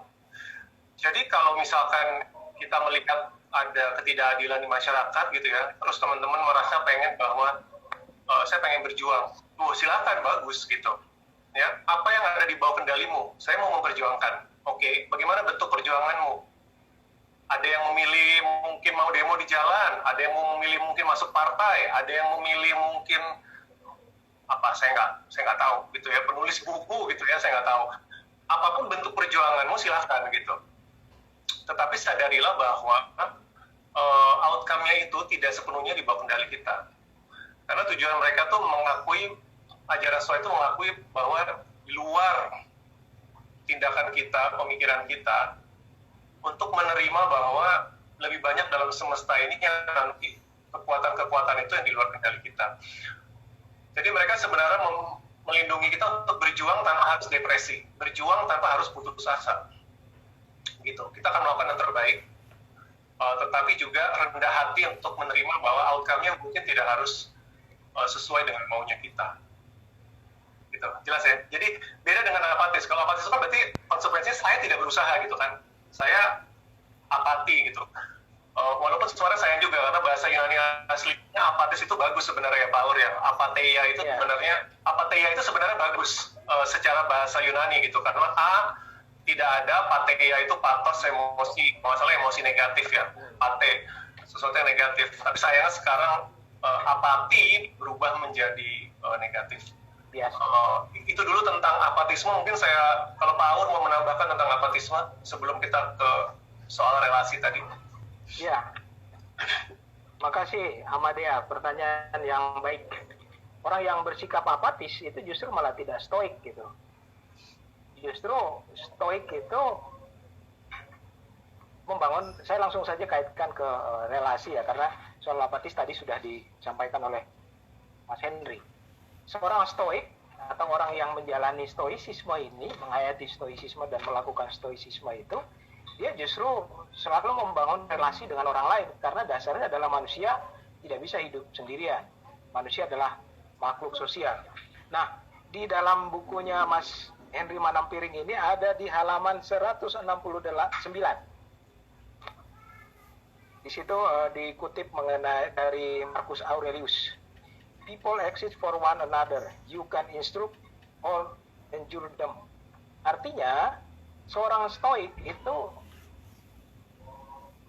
hidup bukan untuk diri sendiri, bukan menjadi pribadi yang tertutup, tetapi dia terbuka terhadap orang lain, termasuk hidup bersama dengan orang yang menyebalkan. Dan dalam hidup kita pasti kita akan bertemu dengan banyak orang yang menyebalkan. Mungkin juga itu orang tua kita, mungkin itu pacarnya, atau suaminya, atau istrinya. Kalau istilah populer sekarang ini, lu lagi. Itu artinya, lu lagi itu kan karena tingkat kesebalannya itu sudah sampai di ubun-ubun gitu ya. Jadi, akhirnya emosi negatif itu yang keluar. Nah, bagi stoicisme, justru hidup bersama dengan orang lain, termasuk juga di situ bagaimana kita bisa menggunakan akal budi kita di dalam hidup bersama dengan orang-orang yang menyebalkan. Oke lah, kita memang punya dorongan untuk mengubah orang yang menyebalkan itu menjadi tidak menyebalkan. Ya lakukan itu. Tetapi bahwa kemudian dia terus-menerus menyebalkan, ya biarkan saja dia. Toh kamu sudah melakukan hal yang baik. Sudah memberi, katakan saja, memberi pendapat, memberi arahan. Ya selebihnya, ya sudah, biarkan saja. Kalau istilah sederhananya, ya biarkan saja waktu yang mengubahnya. Yang terpenting adalah, ya seorang stoik, ya tetap melakukan hal yang baik yang dipikirkan itu. Sebagai hal yang baik, ya lakukan hal yang baik itu. Termasuk juga, dengan begitu, stoicisme sebetulnya tidak membuat orang menjadi apatis. Kalau seseorang katakan, saya menemukan ini di dalam hidup sehari-hari, dalam dunia politik kita misalnya, ada orang yang kemudian menjadi apatis setelah dia adalah seorang aktivis, entah itu aktivis lingkungan hidup dan seterusnya. Terus-menerus berupaya untuk memastikan supaya negara itu mewujudkan keadilan. Tetapi nyatanya negara tidak mewujudkan keadilan itu, lalu kemudian dia menjadi apatis, masa bodoh, dan seterusnya. Ya itu sebetulnya bukan stoik. Yang stoik adalah, oke, negara di satu sisi sudah diingatkan sedemikian rupa oleh aktivis ini bahwa harus mewujudkan keadilan, tapi negara tidak mewujudkan itu, bukan lalu kemudian si aktivis itu menjadi apatis. Ya lakukan saja terus. Bisa saja mengubah strategi untuk mewujudkan keadilan itu. Poinnya adalah, hal yang baik, ya lakukan hal yang baik itu. Hasilnya seperti apa, ya itu di bawah kendali kita gitu ya. Yang terpenting adalah itu tadi. Apabila Ahmadiyya yakin bahwa itu adalah hal yang baik untuk dilakukan, ya lakukan. Hasilnya, ya nggak tahu. Yang penting kan sudah melakukan hal yang baik. Gitu. Nathan, silakan. Saya mau menambahkan sedikit tentang aktivis karena menarik gitu ya. Jadi mengangkat kisah Seneca dan kayaknya berkaitan dengan salah satu pertanyaan deh. Jadi salah satu tokoh Stoa itu kan ada yang namanya Seneca. Seneca itu pejabat politik gitu. Dia menjadi guru ya, menjadi tutor dari Kaisar Nero. Ya kalau teman-teman tahu Kaisar Nero itu reputasinya jelek sekali gitu. Kaisar yang sangat bengis. Nah, ini sosok Seneca ini yang dari kaos saya, ini kontroversial karena banyak orang menuduh bahwa dia hipokrit gitu. Dia hipokrit, kamu katanya praktisi Stoa, kenapa kamu memilih dekat dengan penguasa ya? Jadi beberapa tafsir bilang dia munafik gitu, jadi dia malah ingin berdekat dengan menjilat kepada penguasa. Tapi yang menarik sebenarnya ada tafsir lain yang bukan bermaksud membela, cuman mungkin menyiapkan alternatif ya, bahwa jangan-jangan karena Seneca justru gitu ya masih berusaha mempengaruhi si kaisar muda ini yang tabiatnya buruk ini, sehingga kekejamannya itu relatif bisa lebih buruk lagi kalau seandainya nggak ada Seneca, ngerti kan? Jadi seolah kayak dia tuh itu berusaha menahan si Kaisar Nero itu supaya dari muda kan, dia jadi tutor dari muda. Bayangkan kalau tidak ada Seneca gitu. Jangan-jangan Kaisar Nero ini bahkan bisa lebih brutal dan lebih buas lagi. Nah ini menarik tentang yang tadi Pak Aur bilang gitu, seorang aktivis itu lakukan yang sebisa mungkin. Kita tahu kisah hidup Seneca itu akhirnya tragis gitu ya. Tragisnya itu adalah dia akhirnya mati di tangan muridnya gitu ya. Kaisar Nero itu menjatuhkan hukuman. Nah tadi ada pertanyaan tentang mengapa filsuf Stoa itu bunuh diri, kenapa Seneca bunuh diri. Seneca tidak bunuh diri seperti orang memilih bunuh diri. Seneca itu dihukum. Bentuk hukumannya adalah dia harus menyilet tangannya gitu, seperti bunuh diri. Tapi itu bukan atas kemauan dia, jadi tidak bisa disamakan dengan bunuh diri voluntary. Ya, Seneca itu diancam, dan itu ada penjelasannya, saya pernah baca. Jadi di zaman Romawi kuno itu, kalau kamu dihukum mati oleh kaisar, kamu tuh ada dua pilihan. Mau dipenggal oleh tentara, atau bunuh diri, jadi mengeksekusi diri sendiri. Apa perbedaannya? Udah kayak paket promosi aja. Kalau kamu dieksekusi, harta benda kamu boleh disita negara. Ya, kalau kamu dieksekusi, harta benda kamu diambil negara. Tapi kalau kamu bunuh diri, harta benda kamu tidak disentuh oleh negara. Gitu. Jadi saya pernah baca itu ada opsi gitu. Ya, basically kalau kamu pemberani, negara nggak akan mengganggu keluarga dan hartamu. Gitu. Ya. Jadi Seneca itu tidak bunuh diri. Dia lebih mirip kayak Socrates. Kita kan nggak bisa bilang Socrates bunuh diri. Dia kan dihukum mati. Tapi bentuk hukumannya dia harus minum racun. Gitu. Tapi bukannya dia mau mati, Socrates nggak mau mati. Sama seperti Seneca juga tidak mau mati. Jadi ini sekalian aja menjawab juga tentang pertanyaan tuduhan bahwa Seneca bunuh diri. Tapi apakah filsafat Stoa mengizinkan bunuh diri? Betul. Ya, tidak menganjurkan. Tetapi memang ini adalah salah satu pelajaran tersulit, yaitu memang filsafat Stoa dalam beberapa teksnya cukup eksplisit mengatakan bahwa bunuh diri itu adalah opsi. Tapi bukan opsi yang mudah diambil ya. Tapi dia ada gitu, jadi tidak dikondem. Jadi salah satu alternatif. Oke, kembali ke Nathanael. Oke, terima kasih Om Pirik dan Pak Aur. Ini ternyata di YouTube juga banyak banget chatnya ya. Tapi sayangnya kita sudah waktu setengah jam sebelum kita penutup kata-kata penutup ya. Kita akan menjawab pertanyaan lagi mungkin ya Om Pirik dan Pak Aur. Silakan. Saya ini cukup panjang. Aku akan bacakan dari respons Surya dari berkaitan dengan hidup selaras dengan alam. Mungkin yang disampaikan di buku Filosofi Teras menegaskan bahwa istilah tersebut menekankan pada penerimaan manusia untuk menggunakan apa yang ia miliki, yaitu menggunakan akal budi dan tidak sederhana menjaga lingkungan secara fisik dan biologi. Nah, pertanyaan seperti ini. Namun berkaitan dengan hal tersebut, apakah tidak ada keterkaitan antara nilai-nilai yang ada dalam stoicisme dengan kondisi alam itu sendiri? Karena bisa jadi kondisi lingkungan atau tempat hidup yang tidak menjelaskan tentu saja mempengaruhi kehidupan kita. Apakah kita harus menerima kondisi-kondisi tersebut begitu saja? Lumayan seperti itu. Om Pirik dan Power. Mungkin bisa dijawab. Ya, saya agak kesulitan mengartikan yang dimaksud oleh Retno ini alam sebagai environment gitu ya, atau alam dalam konteks yang lebih luas.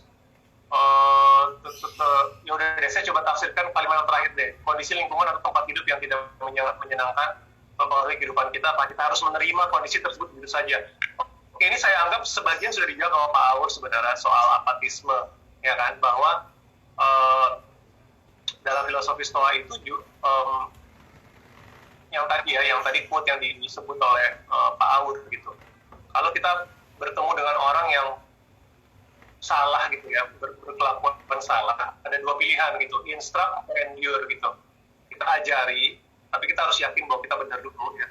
Kita ajari, kalau dia tidak bisa berubah, maka kita endure. Endure itu artinya kita dengan ikhlas kita jalani gitu. Nah, saya pikir itu quote yang bagus gitu, karena menunjukkan ada elemen aktif, berusaha, effort untuk mengubah keadaan gitu ya. Silakan berusaha, karena usaha itu di bawah kendali kita.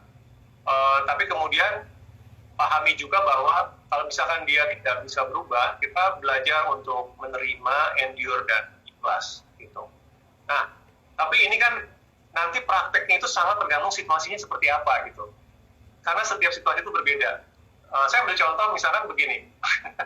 Mungkin teman-teman tahu ya, kalau netizen tuh lagi kesel gitu ya hidup di Indonesia dengan pandemi ini ya kan, sering bercanda di media sosial, rasanya pengen pindah negara, ya nggak sih? Pernah dapat bercanda gitu kan, rasanya pengen pindah negara aja deh gitu ngelihat kondisi Indonesia dengan korupsi atau COVID. Nah ini kan sebenarnya menarik, itu realistis atau enggak gitu, ya kan? Kecewa dengan negara, apakah betul ada opsi untuk pindah negara? Mungkin bagi sebagian orang bisa gitu ya, tapi mungkin buat sebagian orang tidak bisa. Jadi itu contohnya gitu ya, lingkungan kita nggak bisa ganti, warga negara kita mungkin lebih sulit buat diganti. Jadi apa yang bisa kita ganti? Mungkin persepsi kita, opini kita terhadap situasi, atau kita bisa bertindak menjadi aktivis dalam tanda kutip ya, mengubah lingkungan yang terdekat. Saya beri contoh lain, misalkan lingkungan pekerjaan deh. Ini real gitu. Teman-teman merasa menderita di dalam pekerjaan, ya. Nah sekarang menderitanya itu dianalisa dulu gitu. Apakah betul objektif atau jangan-jangan itu hanya opini? Karena seperti kata orang Stoa, kadang-kadang kita disiksa oleh opini kita sendiri dan bukan oleh realita. Itu filter yang pertama. Tapi taruhlah ada filter yang kedua. Misalkan Anda menderita tempat kantor Anda korupsi gitu. Ya, misalkan perusahaan tempat Anda bekerja itu memaksa kamu untuk bertindak tidak etis atau menyuruh korupsi. Nah, ini kan situasi yang real kan, lingkungan sekitar kita. So, what to do gitu. Ya, kalau kita melihat guideline gitu ya yang disediakan oleh filsafat itu adalah tentunya lakukan hal yang benar gitu kan. Apa yang harus dilakukan dalam situasi ini? Gitu, teman-teman bisa mungkin mencoba protes gitu ya, bisa mencoba mengubah. Tapi ya teman-teman tahu bahwa kadang-kadang kita sendirian itu nggak bisa berubah kan. Nah ini kan berarti kan ada opsi gitu kan. Opsinya apa gitu? Saya tetap bertahan di dalam perusahaan ini, ikut main, ya kan? Ikut kotor kah? Itu adalah pilihan. Atau saya mencoba bersih gitu. Tapi kalau saya bersih, saya di PHK. Nah ini sebenarnya decision ini jadinya dipermudah kan. Karena komitmen saya terhadap integritas, maka saya disingkirkan atau di PHK. Ya udah, dengan kata lain, Anda dipaksa untuk itu. Tapi ada pilihan ketiga gitu, yaitu ya saya mau resign gitu. Saya akan mencoba mengubah situasi saya nggak bisa misalkan menghilangkan praktek yang tidak bersih dari perusahaan tempat saya bekerja. Siapa bilang Anda harus selamanya di situ, ya nggak sih? Lagi-lagi ini asumsinya Anda bisa resign, Anda bisa menjadi pekerjaan yang baru. Jadi itu yang itu yang saya coba menjawab pertanyaan Ruto ini adalah tidak pasrah, tapi menyadari limit-limit kita dan memaksimalkan dalam opsi yang ada yang dibawa dari saya, apa yang terbaik yang saya bisa lakukan itu yang dilakukan. Tapi bukan apatis. Sorry, ini pertanyaannya panjang nih, Pak Aur mungkin mau menambahkan. Ya, saya tambahkan sedikit saja. Kalau dari pertanyaannya Retno ya, itu ya Nathan ya? Ya, dari pertanyaan Retno. Hal yang bisa saya tanggapi dari sini adalah, misalnya pertanyaan, sebentar saya lihat lagi dulu.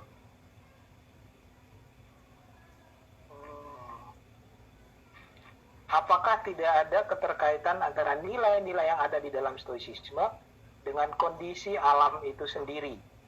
Karena bisa jadi kondisi lingkungan atau tempat hidup yang tidak menyenangkan tentu saja mempengaruhi kehidupan kita.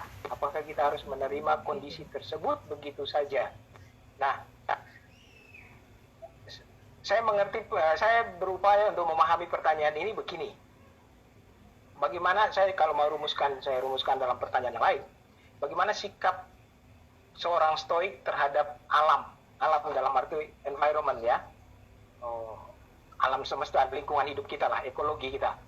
Bagaimana sikap seorang stoik terhadap alam? Apakah kalau melihat alam itu rusak atau alam secara natural itu memang buruk, lalu kemudian kita menerima begitu saja, atau kita mengubah alam itu? Nah, dua pertanyaan itu saya coba rumuskan dari pertanyaannya Retno. Mudah-mudahan saya tidak salah. Kalau salah, saya mohon maaf. Nah, dua pertanyaan yang saya rumuskan berangkat dari pertanyaannya Retno ini, bisa saya jawab dari perspektif stoik begini. Yang pertama, sikap terhadap alam itu kan manusia biasanya menempatkannya dalam konteks kebutuhan. Membutuhkan sesuatu dari alam, lalu kemudian melakukan sesuatu terhadap alam itu. Tentu membutuhkan ini bisa untuk kehidupan, bisa misalnya untuk tempat tinggal, ataupun juga untuk makanan, bisa alam itu bisa diolah, bisa dikelola, kemudian dijadikan sebagai sumber pangan dan seterusnya. Nah, dalam konteks kebutuhan seperti itu, maka seperti yang tadi disampaikan oleh Mas Manampiring bahwa kebutuhan itu, apakah kebutuhan itu merupakan hasil dari pikiran atau akal budi kita, atau kebutuhan itu adalah hasil bentukan dari pihak lain. Nah, itu mesti dianalisa dulu. Karena seringkali kita berdalih bahwa manusia berdalih bahwa ya kita mengelola alam ini untuk kebutuhan, tetapi ya kebutuhan ini kebutuhan sungguh-sungguh kebutuhan yang memang kita butuhkan, atau sebetulnya itu hanya hasil bentukan gitu ya. Apakah, saya beri contoh konkret begini, apakah untuk mendapatkan tempat hidup yang baik dan sehat, lingkungan hidup yang baik dan sehat, apakah alam itu harus dibuat menjadi perumahan? Ya enggak juga gitu loh, tidak juga. Itu contoh sederhana untuk menunjukkan bahwa argumentasi bahwa pengelolaan alam itu untuk kebutuhan, Stoik akan mengajarkan, cek dulu persoalan kebutuhan itu. Kebutuhanmu itu adalah memang sungguh-sungguh kamu butuhkan, atau itu adalah hasil bentukan. Dengan begitu, keputusan yang diambil nanti itu adalah keputusan seorang Stoik. Gitu. Keputusan yang bijak. Gitu. Dan tentu itu membawa kebahagiaan. Karena apa? Orang ya, ambil contoh sajalah. Pengembang menawarkan kompleks perumahan yang mewah, aman, dan seterusnya. Tapi apakah itu juga menjamin kebahagiaan?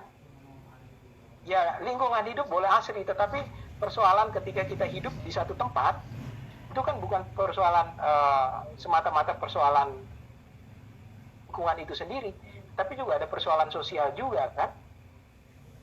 Orang yang punya duit, dia bisa membeli sebuah perumahan yang mewah, tetapi dia tidak bisa membeli lingkungan sosialnya.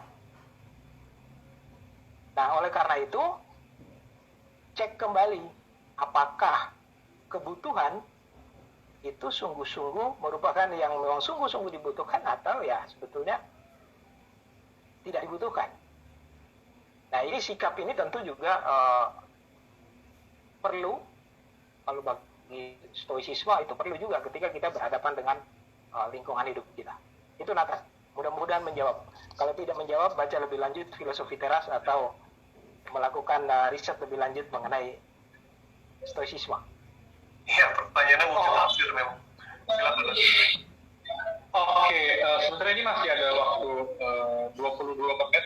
Mungkin aku satu pertanyaan lagi, mungkin saya jawab secara singkat ya, sebelum kita tutup. Ya. Oke, jadi pertanyaan dari Voltaire, dari Prancis. Dia tanya, apa sih yang menjadi kekurangan dari filsafat Stoa? Atau mungkin kritik dari Opiring ataupun Paul terhadap Stoa ini? Mungkin secara singkat saya bisa dijawab. Ya. Dari kata Paul. Mungkin Power dulu kali. Ya. Gantian. Kritiknya. Ya. Kritik saya sederhana saja. Tadi sebetulnya juga sudah secara implisit sudah disampaikan juga oleh Mas Manampiring mengenai soal akal budi, mengenai soal rasio tadi ya. Teknologi itu juga hasil dari rasio, hasil dari akal budi. Rekayasa pemerintahan, rekayasa sosial, rekayasa lingkungan hidup, itu juga hasil dari rasio. Maka kelemahan dari filosofi dari stoicisme ini adalah bahwa saya nggak tahu, nanti mungkin di teks-teks lain itu lebih bisa dicek lagi, tetapi modus operandi dari akal budi itu kan macam-macam sebetulnya. Misalnya di dalam pemikiran Max Weber misalnya, atau misalnya kita lihat juga di dalam Habermas misalnya, pada Max Weber misalnya dia akan membedakan itu Akal budi ini kan juga mengandung dimensi rasionalitas tujuan ya. Akal budi itu kan bisa digunakan juga untuk mencapai tujuan-tujuan tertentu di luar akal budi itu sendiri. Dalam konteks kita sekarang ya bisa saja untuk tujuan misalnya memanipulasi emosi misalnya. Akal budi itu bisa menggunakan bisa digunakan untuk memanipulasi emosi dalam dunia media sosial itu tampak jelas di situ. Saya kira itu satu kelemahan yang sebetulnya masih bisa diteliti lebih lanjut. Sejauh pembacaan saya yang sangat sederhana. Silakan. Saya kembali ke Nathan. Mungkin opiriknya. Begini, saya rasa kritik yang paling valid ya buat filsafat Stoa itu bukan soal apatisme, itu menurut saya itu karena kesalahpahaman gitu ya, lebih karena kurang mengerti teks, jadi itu bukan itu. Menurut saya kritik terbesar itu, dan ini bukan pemikiran saya, ini juga saya baca dari tokoh-tokoh kontemporer gitu ya, yang terus menganalisa filsafat ini adalah Stoicisme itu bisa terkesan terlalu sulit, terlalu demanding gitu. Jadi di antara banyak aliran filsafat itu, Stoa itu dalam tanda kutip itu paling kejam tuntutannya pada kita gitu. Sehingga kalau kita tidak hati-hati, kita tuh jadinya merasa kayak merasa nggak mampu atau nggak layak gitu. Kayaknya tuh filsafat ini tuh terlalu sulit untuk saya. Bahkan kalau baca teks aslinya itu memang Epictetus, Seneca itu memang bukannya galak, cuman standarnya itu memang sepertinya berat, ya. Dan secara eksplisit pun gitu ya, filsafat Stoa itu bilang memisahkan manusia itu cuma ada dua, gitu ya, manusia biasa sama the sage, gitu. Orang yang sudah mencapai the sage ya, orang yang sudah mencapai level yang disebut kaum bijak gitu, orang bijak. Orang bijak ini artinya yang udah penggunaan nalarnya maksimal, bukan pinter loh ya, kita nggak bicara IQ, tapi dia bijak dan bajik. Dia sudah melaksanakan 4 keutamaan, 4 virtue utama itu, wisdom, bijak, menahan diri, adil, dan berani. Itu tuh implementasinya udah sempurna gitu. Dan mereka sendiri bilang gitu bahwa level ini itu tidak ada yang pernah mencapai, kecuali mungkin Socrates gitu. Jadi Epictetus saja bilang, saya aja tidak mencapai level the sage, nggak ada yang mencapai level the sage, dan itu hanya diperuntukkan bagi Socrates. Jadi itu luar biasa, filsafat ini menghormati sekali Socrates, padahal Socrates ini kan bukan founder dari Stoicisme ya, tapi kakeknya, tapi influence-nya sangat diterima. Nah mereka bilang nggak ada yang mencapai itu. Jadi kalau orang awam mendengar itu kan jadinya, terus gue ngapain belajar Stoicisme gitu? Kalau udah diketok palu oleh para pengajarnya, kalian nggak akan nyampe anyway gitu. Jadi dan tuntutan mereka untuk supaya kita tidak larut dalam emosi itu sayangnya jadi disalah tafsirkan kita tidak boleh emosi. Seolah kalau ada musibah kita nggak boleh menangis, kita nggak boleh berduka gitu. Nah ini kelemahan yang lebih buruk daripada sekedar apatisme menurut saya, ya. Tafsir bahwa seolah kita tidak boleh beremosi, diperburuk lagi oleh pop culture gitu ya.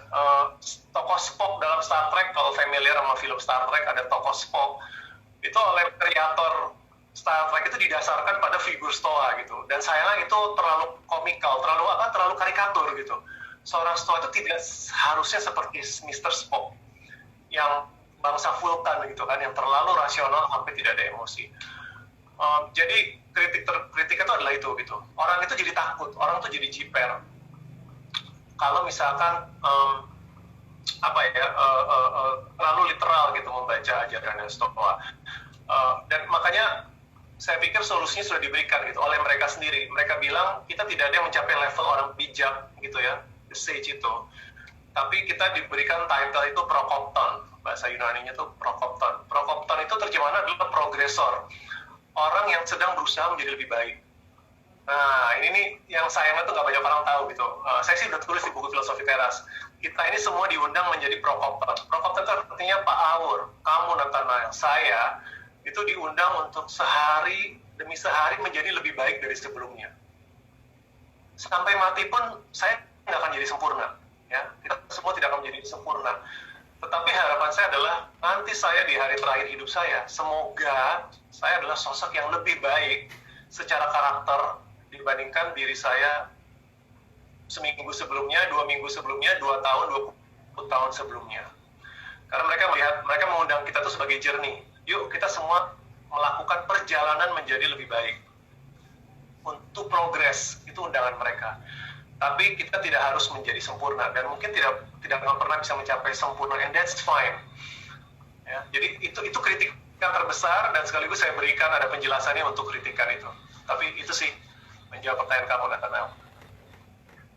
Oke, terima kasih banyak buat Om Dirk dan Paul sekali lagi. Nah, sebelum kita tutup sesi kali ini yang sangat-sangat resourceful dan sangat-sangat fruitful ya.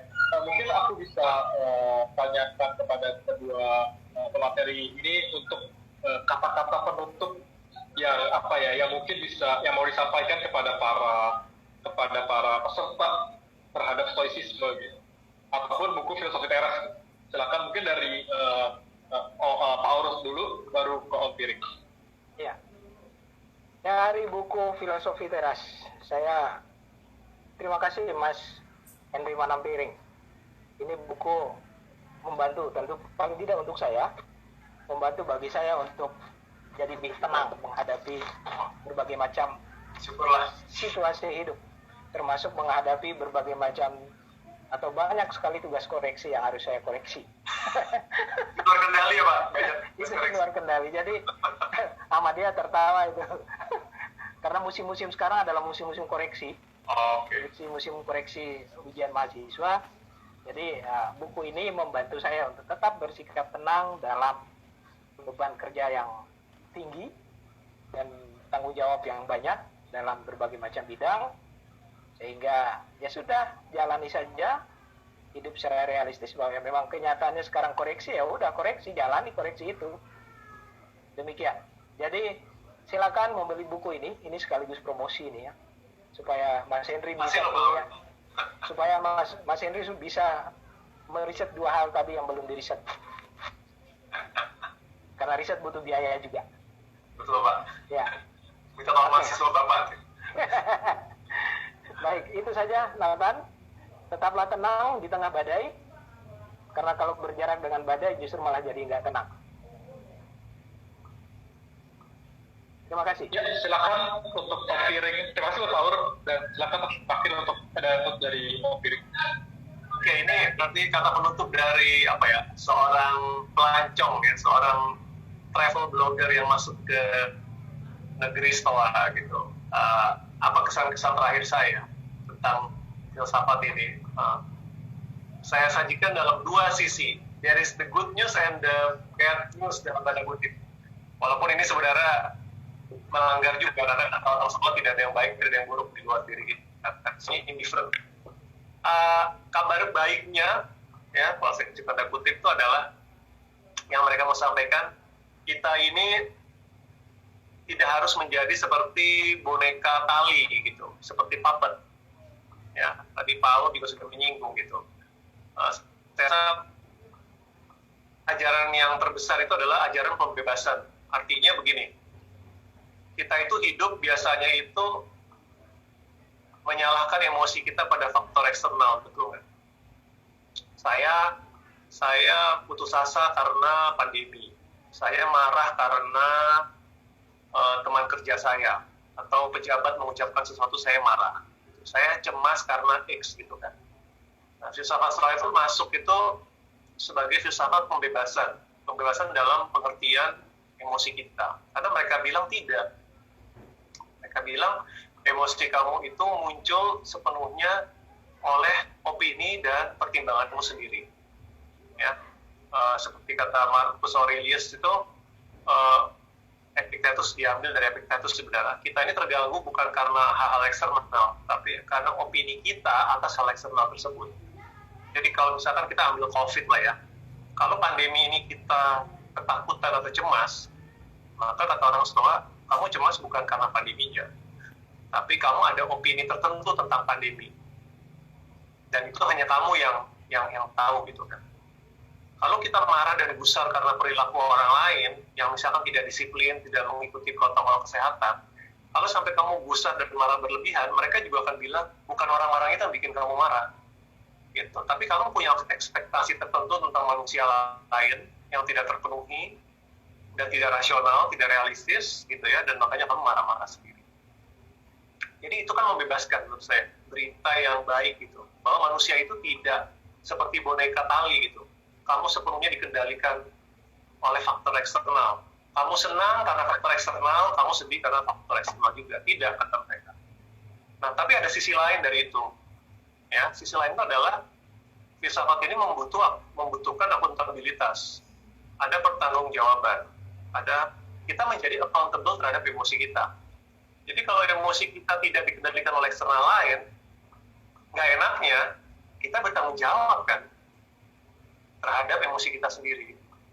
Jadi sekarang saya nggak bisa lagi menyalahkan emosi saya kepada berita. Saya nggak bisa lagi menyalahkan emosi saya pada netizen. Saya nggak bisa lagi menyalahkan emosi saya pada pasangan hidup saya. Gitu. Udah nggak bisa. Gitu, karena setiap orang diminta untuk accountable terhadap persepsi dan emosinya sendiri. Gitu. Jadi saya harap dengan penutup itu ini menjadi sesuatu yang menarik bagi yang belum baca atau mempelajari filsafat ini adalah sebuah undangan untuk kita menjadi manusia yang lebih baik. Minimal first step-nya itu adalah minimal lebih bisa mengendalikan emosi sendiri. Itu penutupan dari saya. Dan terima kasih untuk Paul dan Kak Elsa yang lagi bincang di sini. Baik, terima kasih sekali lagi untuk Pak Piring dan Pak Aur. Mohon maaf bila ada kekurangan kita paham. Intinya yang dapat kita simpulkan dari sesi panjang ini adalah belilah buku bersejarah. Nah, untuk teman-teman peserta jangan lift dulu ya teman-teman, karena saat ini bakal langsung ada kuliah umum dari Mbak Yayas yang bertemakan pesawat gairah renungan untuk dunia setelah pandemi. Gairah itu. Oke, baik, sekali lagi. Terima kasih semua peserta, terima kasih yang udah mantengin sampai selesai. Semoga tetap Terima kasih banyak Om Piring. Ya, stay healthy semua. Terima kasih juga. Ya. Thank you Om Piring, thank you Pak Ul. Terima kasih.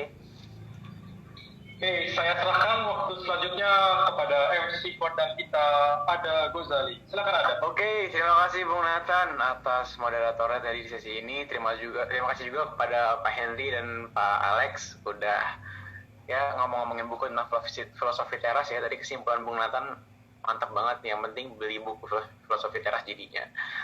Kita tadi mention sama Bung Nathan sebelum kita mulai sesi berikutnya, yaitu sesi Mbak Yayas atau Mbak Saras tentang filsafat kegairahan.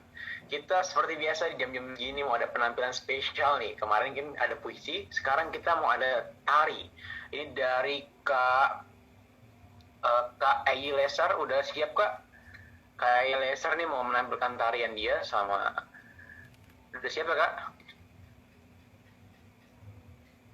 Oke, aku spotlight dulu ininya. Oke, sip. Aku berikan ke kakak ya.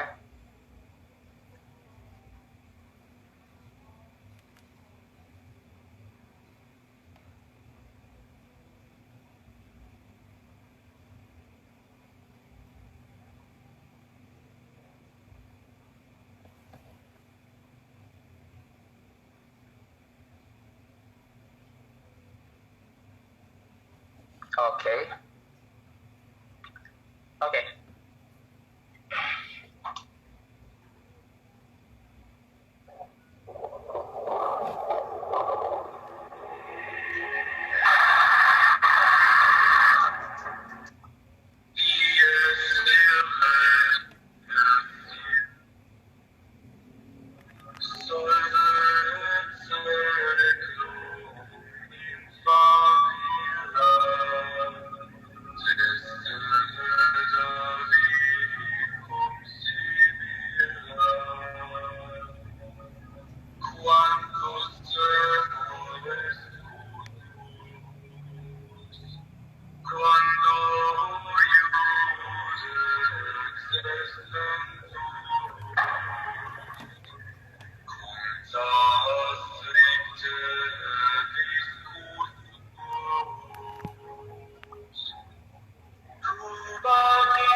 Oke, aduh, makasih banyak Kak Ei Lesar atas penampilannya. Ayo kita kasih applause dulu dong. Seru banget ya sih tadi penampilannya, dramatis sekali gitu ya. Jadi tadi itu kalau nggak salah lagunya namanya tadi yang nanya itu judulnya Dies Irae, dan itu kalau nggak salah artinya adalah hari kemarahan, Days of Wrath. Jadi ini kayak pas banget nih untuk menyambut sesinya Mbak Yayas ya tentang filsafat kegairahan ya, tentang passion, renungan untuk dunia setelah pandemi. Sekali lagi makasih banyak untuk Kak Edi Lesar karena udah mau tampil di Filofest ID ini. Keren banget tadi penampilannya. Aku kasih applause sekali lagi. Dan sekarang aku mau sambut dulu nih, moderatornya udah siap ya kayak Mbak Dea ya. Udah siap Mbak Yayas, udah di sini belum?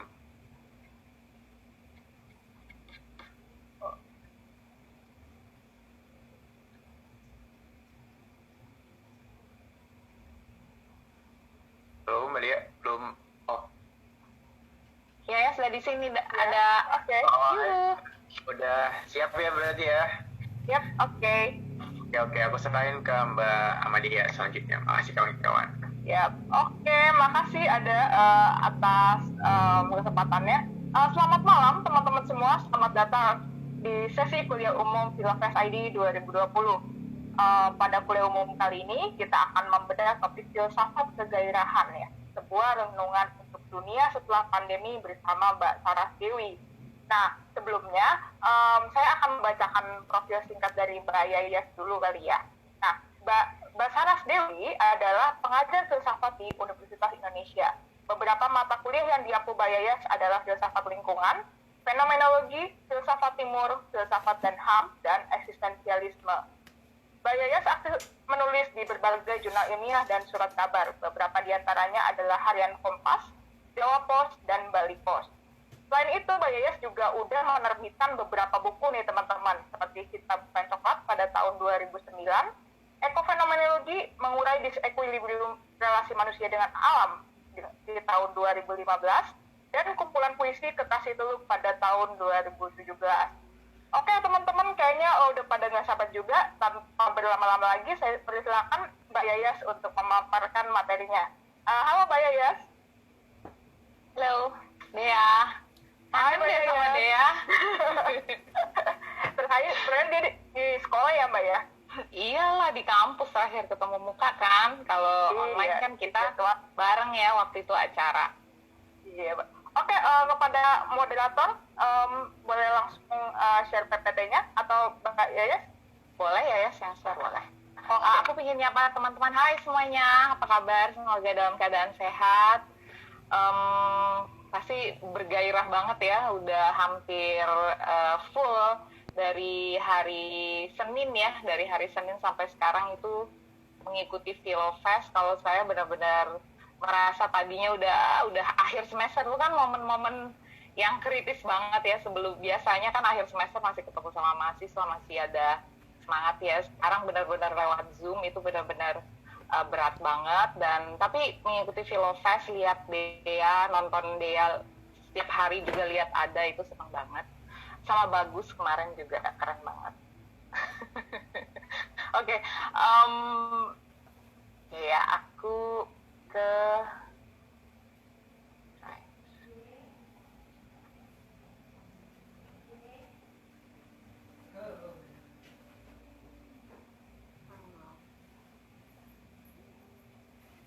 manakah dia? Oke. Kelihatan nggak dia? Kelihatan Mbak, aman Mbak. Oke. Ini aku. Hai Tia.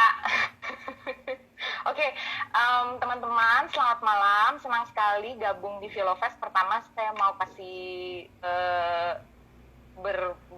begitu banyak puji-pujian pada panitia dan tim yang menyelenggarakan Filofest, karena ini jadi impian banget untuk pecinta filsafat dan juga komunitas filsafat. Selamat.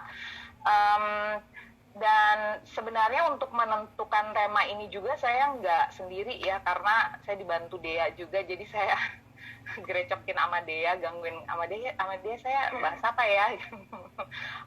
Ya Mbak Yas kira-kira lagi ingin bahas apa. Jadi teman-teman mohon maaf juga bahwa presentasi saya malam ini di Filofest juga ini pertama kali saya membawakan tema ini. Jadi benar-benar saya susun dari 1 bulan, 2 minggu, 3 minggu yang lalu lah ya, saya udah punya pikiran untuk nulis tentang desire ya, tentang kegairahan. Judulnya tentunya dibantu sama Mas Syarif ya, karena Syarif mau bikin judul yang bombastis dengan pandemi ya, saya lupa nambahin. Tapi intinya saya mau buat semacam, saya ingin membuat semacam refleksi ya, dan saya ingin berbagi dengan teman-teman semua yang pasti di masa pandemi ini kerasa sekali ya, seperti yang tadi saya sampaikan, gairah itu pasang surut ya, atau putus nyambung kayak wifi saya sebentar lagi kalau mau hujan. Oke. Jadi filsafat kegairahan muncul dari rasa kebutuhan saya juga untuk membedahnya. Saya coba memudahkan ya, saya coba memudahkan dengan buat pemetaan, dan saya mau melihat kegairahan itu dari berbagai macam lensa teoritis ya, dan ada 4 pembagian nanti ya selama 40 menit ya Dea ya, selama 40 menitan ke depan. Mudah-mudahan teman-teman bersabar bisa mengikuti. Saya ingin di bagian awal saya ingin eksplorasi ke persoalan tubuh dan gairah dari tubuh itu. Ada beberapa filsuf yang saya gunakan di sini, dari Georges Bataille, seorang poststrukturalis Prancis, dan juga tentunya Michel Foucault yang sangat terpengaruh oleh Bataille sendiri. Lalu saya juga masukkan di sini Vatsyayana, seorang filsuf dan Brahmana yang menulis secara ekstensif tentang tubuh, gairah, dan seksualitas, mengkompendiumkan menjadi satu karya yang kita kenal dengan Kama Sutra.